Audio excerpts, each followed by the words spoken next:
Welcome to Stories and Songs, a series of interviews with musicians from the world of jazz and improvisation. I'm Andrea Keller and I'm thrilled to be speaking with Tamara Murphy today. Welcome, Tamara, and thanks for joining me. Thanks, Andrea. My first question, what have been the pivotal events in your musical journey? I don't know. I think probably a big one for me was getting to. Oh, I got dragged to a lot of jazz gigs when I was a kid, and I started playing bass. And then I was lucky enough to have a lesson with Belinda Moody, who was really inspiring. And she just really we had one lesson, and then she moved overseas.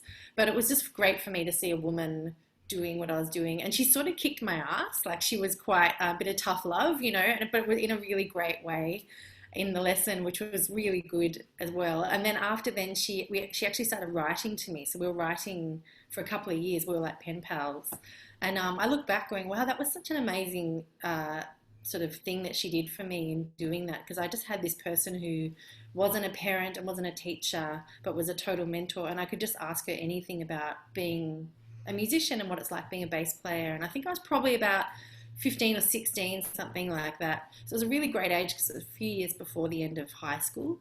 So for me, that was a pretty pivotal thing. I think that when I look back, I go, wow, that was just a really amazing, gesture that she did for me. That's beautiful. Yeah. And what have been some of the obstacles along the way and how have you dealt with them?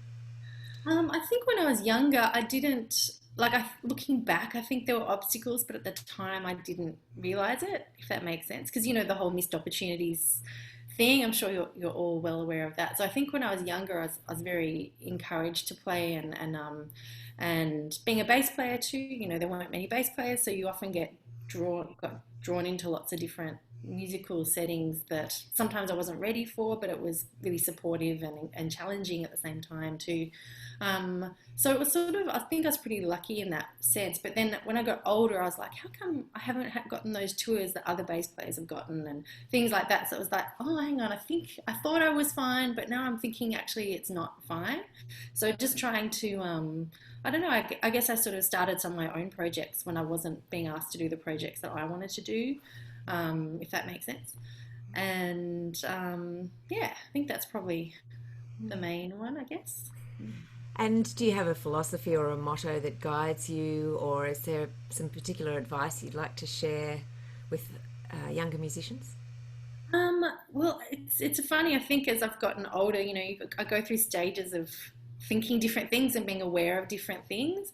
And at the moment, and I'm sure you've felt this, I know whenever I get interviewed for anything, they often end up talking to me about gender issues, and I'm like, oh, I get to have this conversation again for the 50th time. And I'm like, how many of my male counterparts have this conversation? Like, when they're being interviewed, they get to talk about their music and their craft.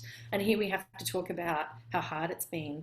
But the irony is that because we're a minority, we're not really in a position to change it from here. It's really hard. So when I get asked that these days, I always go, yeah, I'm happy to talk about it, but only on the condition that you ask all the male musicians the same questions when you talk to them, because this is just getting ridiculous now. Yeah. Great. And what about nominating a song or an album that is particularly special to you for whatever reason, and tell us a bit about it? Yeah, sure. Last year, I've got a newish ensemble called Spirograph Studies, and we're sort of trying to change the way that we improvise a little bit. So instead of doing solos one at a time, it's much more conversational and stuff. So we put out an album last year called Kindness, Not Courtesy. And I think for me that whole album, I'm just really happy with it, and I just love the way it sounds, and it just feels really honest to me. So for me, that's a really important thing in my music, I think. Yeah. Great. Well, I really look forward to listening to your music with our students. Thanks so much for your time today and for sharing some of your story with us, Tam, and wishing you all the best. Thanks. Thanks, Andy.